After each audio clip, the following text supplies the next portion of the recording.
Can you solve this in under 90 seconds? A protein's net charge goes from +1 at pH 6 to -3 at pH 8. What's actually happening here? By the end of this video, you're going to be able to answer this without even thinking twice. What's up guys, welcome back. Today we're doing a full PI and peptide charge practice session. 13 questions from the basic all the way up to actual MCAT level questions. So let's get into it. But before that, there's really one rule you need to memorize. Below the PI is positive. The PI positive. At the PI, 0 or neutral. Above the PI, it's going to be negative. Blue, green, red. If you remember the colors, you remember the rule. Everything we do today is just this applied over and over again. So, first one. Alanine, aspartate, glycine, and lysine. We got 4 ionizable group here. The C terminus, the N terminus, aspartate side chain, and lysine side chain.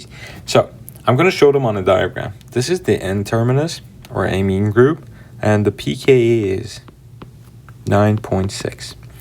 This is the carboxylic group, and the C terminus. The pKa is 2.2. This is lysine. The pKa is 10.5.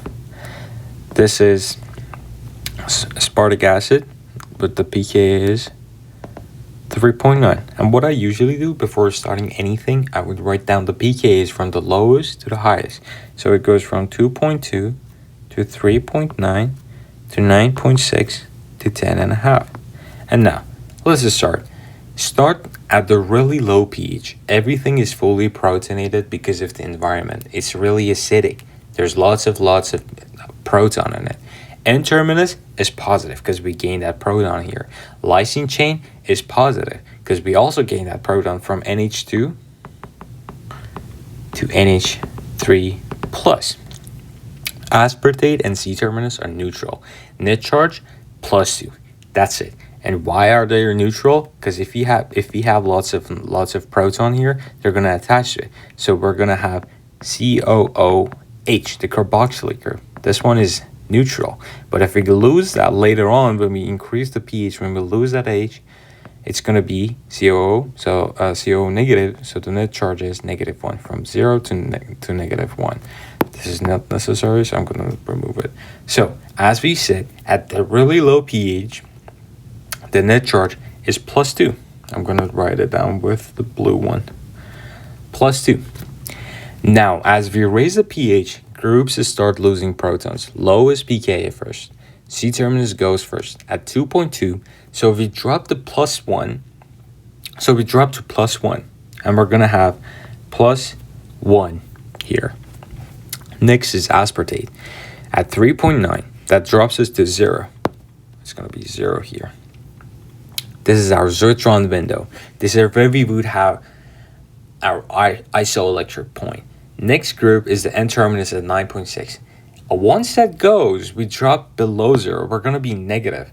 So this is not what we want. This is the point that we're looking for, the isoelectric point. So we're going to average this. 3.9 plus 9.6 over 2. The answer is solve. 6.75 or 6.8. That's our answer. That's the isoelectric point here. Answer. Next question.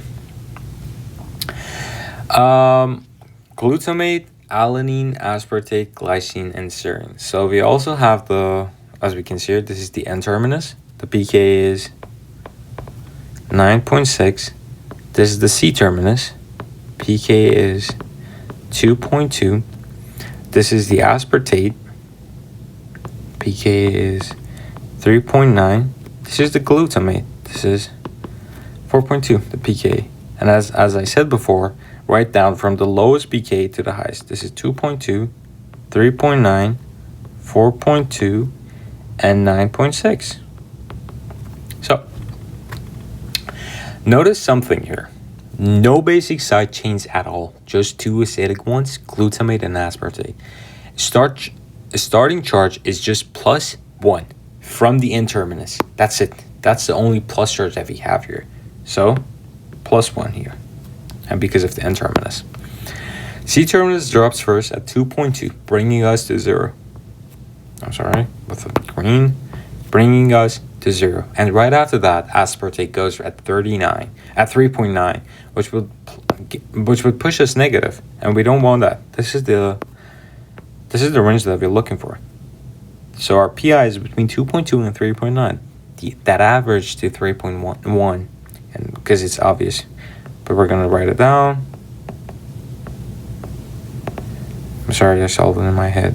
Yeah, 3.1. 3.1 makes sense. This peptide is loaded with its acidic residue, so it's obvious that the isoelectric one would be this low as well.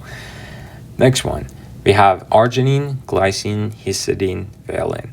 This one is the opposite, and as you can see, there's lots of basic characters. The starting charge is 1, 2, and that's histidine, 3. But again, we're going to write them down. We're going to write the pKs from the lowest to the highest. It's 2.2, it's 6, it's 9.6, and it's 12.5. This is the N-terminus. I'm going to stop writing the pKs for the ionizable groups later on for the next examples, but whatever. 9.6, 2.2 here. That's the C-terminus, 2.2. That's the arginine, and it's 12.5, and that's histidine, which is 6. This number is very important when we talk about the hemoglobin later on in chapter 4. Anyways, order of deprotonation. We have the C-terminus, as we said. The starting net charge is +3. We're going to drop it. Order of deprotonation, C-terminus at 2.2. Histidine at 6. N-terminus at 9.6. Once the N-terminus goes, we hit 0. Next up is arginine, which would take us negative. And we don't want that. I'm going to do it with green. And this is the range that we're looking for, the PI. It's 9.6 plus 12.5 over 2. That would be 11. We're going to say 11.1. High PI, because this peptide is basically dominated by basic residues, and as we could see here. Example 4. Glycine, cysteine, alanine, glutamate, and lysine. I could fairly say here's a trap a lot of people fall into. Cysteine's thiol group is ionizable too. pK is around 8.3, and don't forget about this one. Starting charge +2. Why? Because these are the only ones that we have here. The N-terminus and lysine. This one and this one. By now, you should notice a pattern here, almost above 6, except the cysteine. Every ionizable group is positively charged. I'm not talking about the thiol group on the cysteine, but almost everything else you should consider as positive charge. So now, we're going to write down the pKs from the lowest to highest. 2.2, 4.2, 8.3, 9.6, and 10.5. So these are the, I'm sorry about that. Starting charge is, really sorry.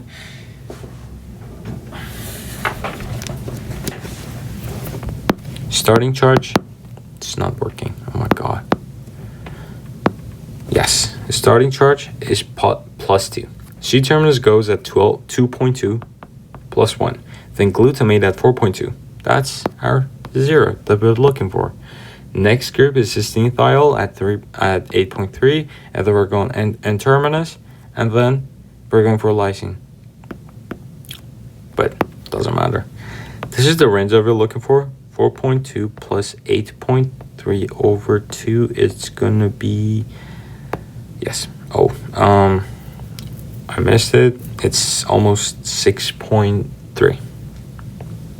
625 almost. So we're gonna say 6.3. That's the PI that we're looking for. The last example of this kind of question that we're going to talk about, we have histidine, alanine, glycine, and aspartate. Guess the starting charge. This one and this one. It's +2. This is the histidine and terminus. Aspartate. And this is C-terminus. But either way, we're going to write down from the lowest pK 2.2, 3.9, 6, and 9.6. We said the starting charge is +2. C-terminus goes first at 2.2. We're going to give you at +1. Then the aspartate, that's our 0. And if we go for histidine, that's -1, and terminus -2. That's what we're looking for. 6 plus 3.9 over 2 should be around 5. It's going to be 5. So here's the answer. Let me make sure. Yeah, that's fine. That's a isoelectric one that we're looking for. Okay. The math gives you the foundation, but MCAT loves testing whether you actually get the logic without needing a single calculation. So let's see if you can spot the pattern. And for these next 10, I'm going to go through every single option, not just the right answer, because that elimination skill is exactly what you need on test days. Because there are some time that in a test, you have like some 50-50s. If you're able to eliminate all other questions, it doesn't matter whether you know the right answer or not. You can eliminate all the things that you know is wrong. So this is also one skill that you can use. So the first question, it says a researcher is studying a peptide containing only glycine, alanine, and lysine. If you know, there's only one ionizable group here, and it's lysine. The peptide has a pH of approximately 9.8 at physiological pH 7.4, which best describes the peptide's net charge. We're going to go over all options one by one. Option A, it says strongly positive. But first, remember the rule. pH below PI is positive. Now here, we have the pH of 7.4, the PI is 9.8. pH, I'm going to write it down, pH below PI, 7.4, below 9.8, positive. So option A, pH is way below the PI here, so strongly positive. Over 2 full pH units of A, so yeah, this should be strongly positive. B, slightly positive.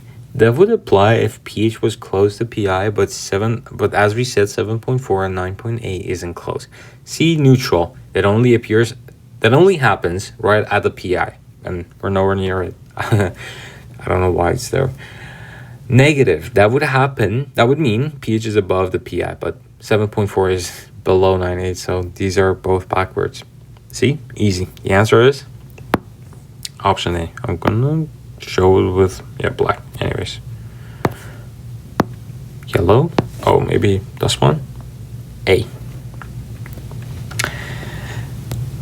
Question 2. A protein has an isoelectric point of 5.2 and is placed in a buffer at pH 8. Which of the following will most likely occur? So, option A and B both say positive charge, but pH 8 is above PI of 5.2.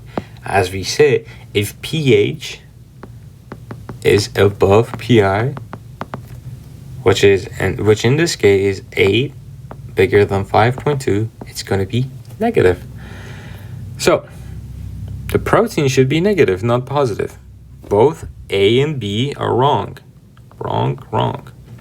Now, option C says negative charge moves towards the cathode. The charged part's right, but the direction's wrong. Negative charge gets pulled toward the positive electrode, the anode, not the cathode. Option D says negative charge moves toward the anode. Charge is right, direction is right. That's the correct answer. Option E says no net charge. That only happens if pH equals to PI, and as we know, 8 doesn't equal 5.2. So the answer is D. On this one, Question 3. Consider a protein containing several acidic amino acids. Which mutation would most likely increase the protein isoelectric point? Option A says aspartate to glutamate. Both are acidic, so you're just swapping one negative charge for another. No real change for the balance. Option B says glutamate to aspartate. Same thing, acidic to acidic. No shit. Option C says aspartate to lysine. This removes a negative charge and adds a positive one. That's a real shift upward in BI. Option D says lysine to arginine. Both are basic. So again, no real shift, just swapping one positive for another. Option E is a repeat of B. So answer is C. As you can see, these are some easy questions that some people struggle with because they don't understand the isoelectric point. And once you understand it, these are going to be easy. It says, question 4, a hypothetical amino acid has the following pK values. The carboxyl is 2, amino is 9, our group is 4. 4. What is the approximate isoelectric point? So, as we said, from lowest to highest, 2, 4, and 9. What's the net charge here at the really low pH? Correct. +1. Moves here, 0.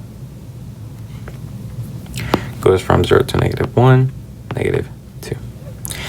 So now the options. It says 2. That's just the carboxyl pK alone, not the average. Same thing.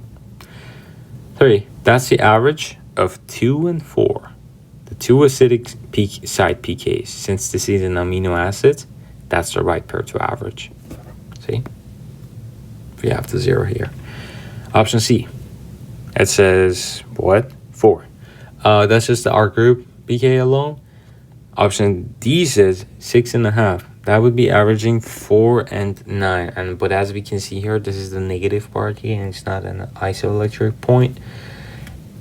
Is 9. That's just like the amino group pK alone. So the answer is B.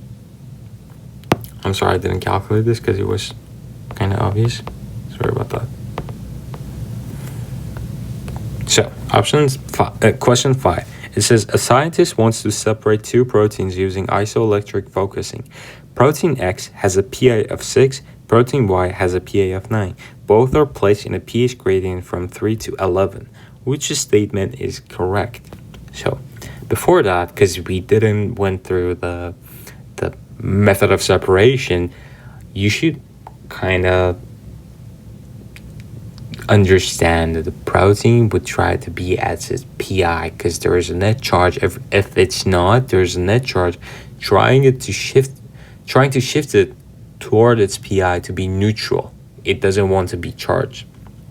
But anyways, option A says each protein migrates until its own pI, then it stops. That's exactly how isoelectric focusing works.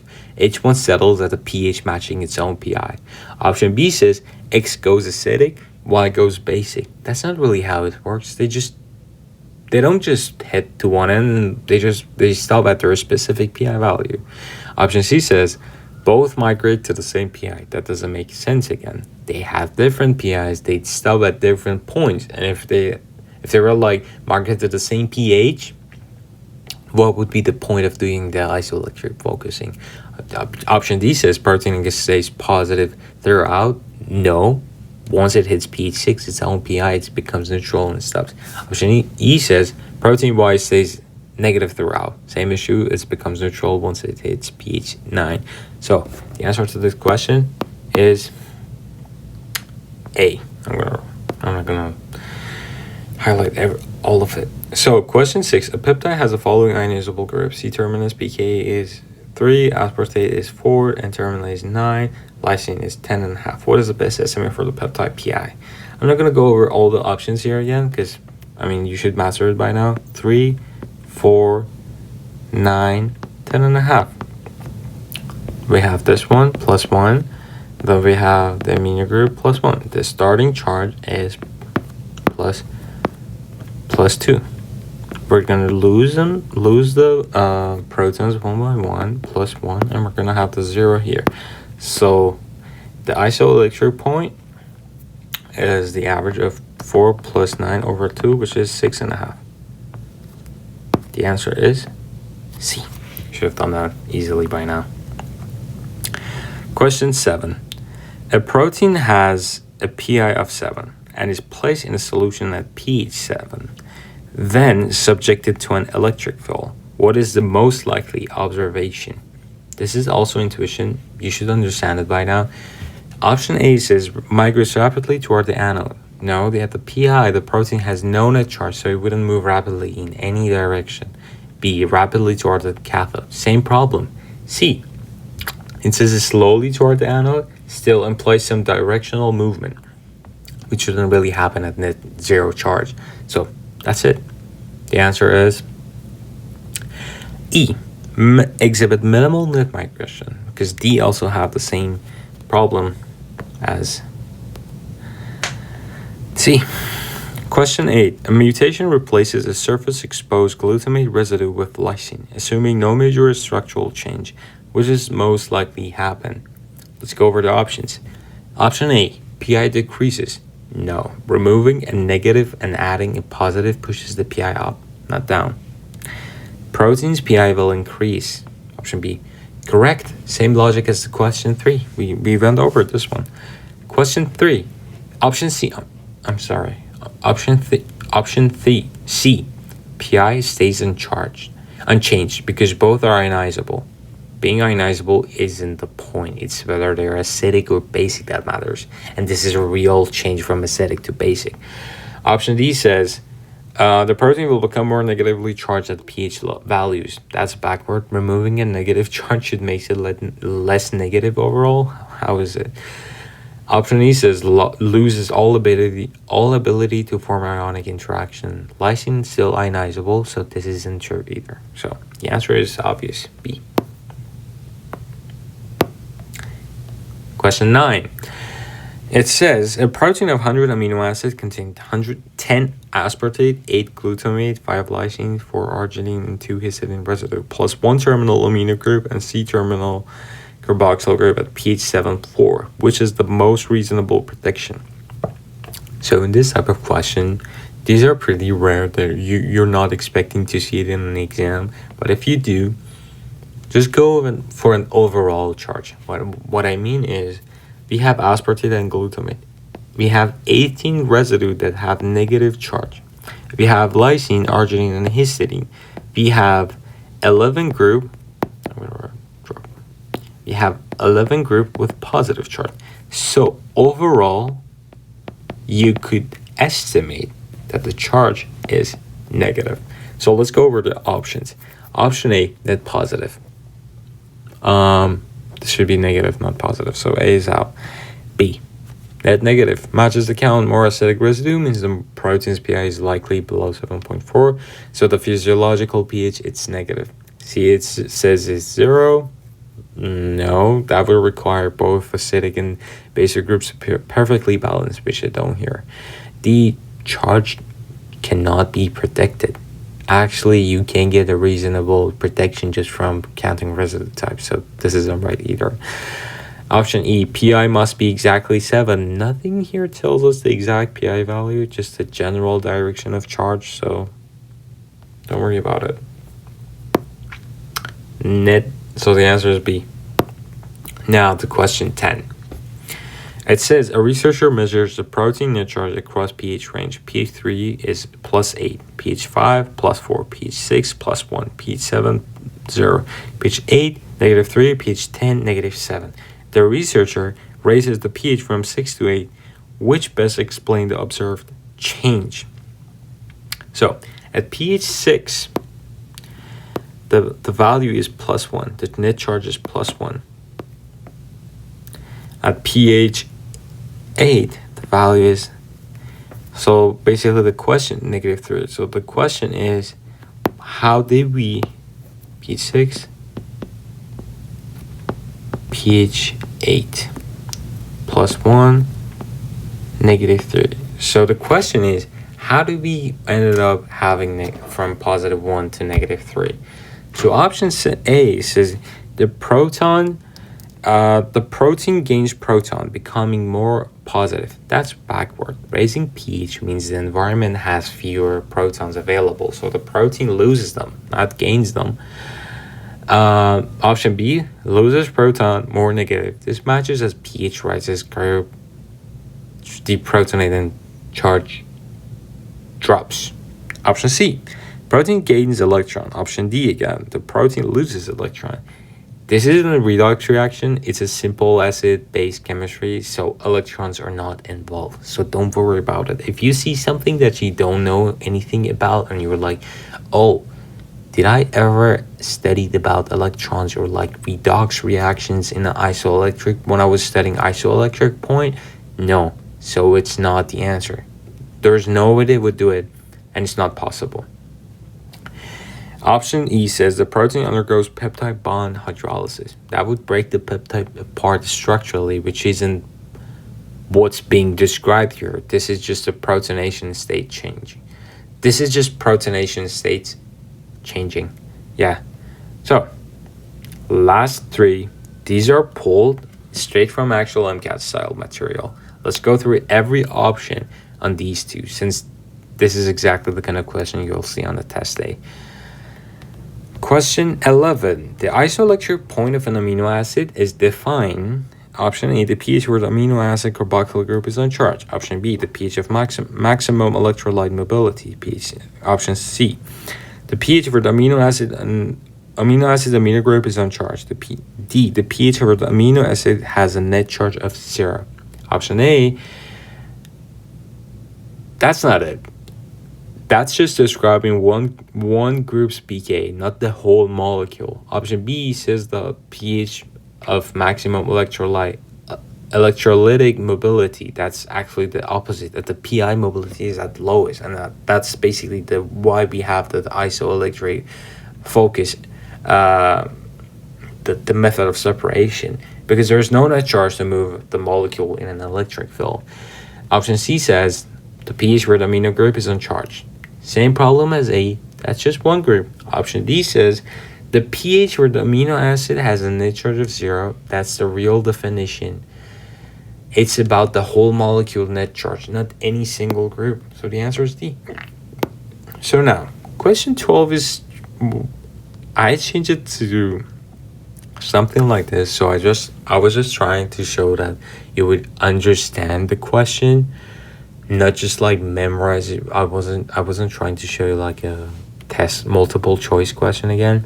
So it says the pK values of L-cysteine. If you remember, L-cysteine is the most, L molecules are the most common in biology. Because most of the catalyzes that we have, like the catalyzes, the enzymes that we have, catalyze molecules at L form, not the D form. Anyways, L-cysteine are 1.7, 8.3, and 10.8. Draw the predominant structure of this amino acid at pH values of 1, 9, 12, and 3. Basically, we have to draw 4 structures. So, again, we're gonna draw. First, we're gonna understand the question. We're gonna write down the pKs from lowest to highest. 8.3 and 10.8. These are the pKa values. The pHs that we have are 1, we have 3, we have 9, and we have 12. Now, at pH 1, we're below all 3 pKs. So everything stays protonated. Carboxyl is, this group is, I'm gonna write it down. Carboxyl is COH. Thiol group of cysteine is SH. Amino group is NH3+. So the net charge is what? +1. Great. Now, at pH 3, we're above the carboxyl pK of 1.7. So, 1.7. So that's one deprotonated now. We have the CaO negative, we have the thiol and amine are still protonated. At pH 9, we're above the carboxyl and thiol pKs now. The carboxyl is COO negative, thiol is S negative, and amino group is still protonated, so it's Na3 plus. Net charge, -1. Oh, I didn't write down the net charge. -1. At pH 12, we're above all three pKs. Carboxyl is COO negative, thiol is S negative, and now even the amino group is deprotonated to NH2. Net charge, -2. But how can we draw it? I tried to show a diagram of like trying to explain, show it here, just to have like a template. So these were, I think I can do it like this, because they were like taking so much space. No? Please? Anyways, yeah, sure. So this is what we have here. This is our map. We're gonna draw 4 of this structure. 1, 2, 3, 4. Also, guys, please let me know if you want to learn about organic chemistry, because this can also be related to organic chemistry. OH, double bond, NH2, and SH. So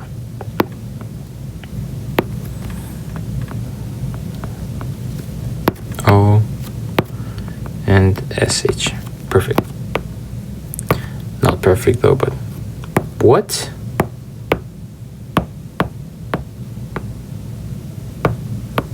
Why? I'm really sorry, guys, but let me draw it again. OH, double bond, NH2, SH. What is happening? Okay, perfect. 1 here, 1 here, and 1 here. So this is pH 1, this is pH 3, this is pH, let's go for 9, and this is pH 12. As we said, at pH 1, we have the carboxylic group protonated. SH thiol group is protonated, and NH3 is protonated as well. So this one should be NH3 plus net charge +1 here. At pH 3, however, I'm going to remove this one. The carboxyl group gets deprotonated, so this one wouldn't have its hydrogen anymore. And this is +1, +1. I'm going to write it down here. +1, -1. So the net charge here is 0. Again, at pH 9,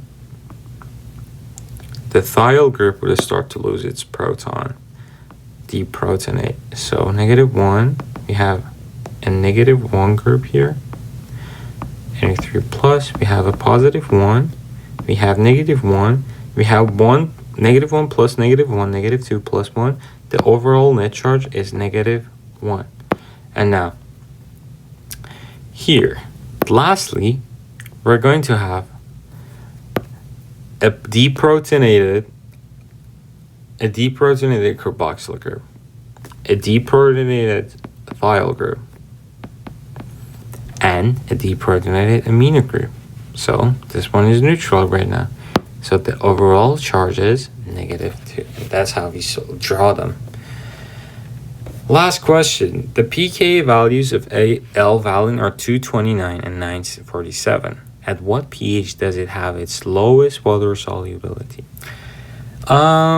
Let's think about why the wrong answers don't work first. Any pH far from the pi, like right at 229 or at 974, the molecules carries a full net charge, positive or negative. charged molecules are more soluble in water, not less, because water loves to interact with charge. As you know, this is how water looks like. H, electronegativity goes from here, the dipoles, so we have a partial negative here, and then we have the partial positive charge here. So this is how water works, and then we have like a partial charge here. And here in our valent group, somehow in the low pH, if we get a deprotonated here, if the amine group gets deprotonated, we would have NH3 plus. So we would have a plus charge here. Now the water groups, what? I'm really sorry. So now the water groups have something to interact with, which is, since this is positive, the oxygen will try to interact with this. And again, even in high pH values, the NH2 would be deprotonated, and this one as well would be deprotonated, and this will be negative. And then now the hydrogen would have something to interact with.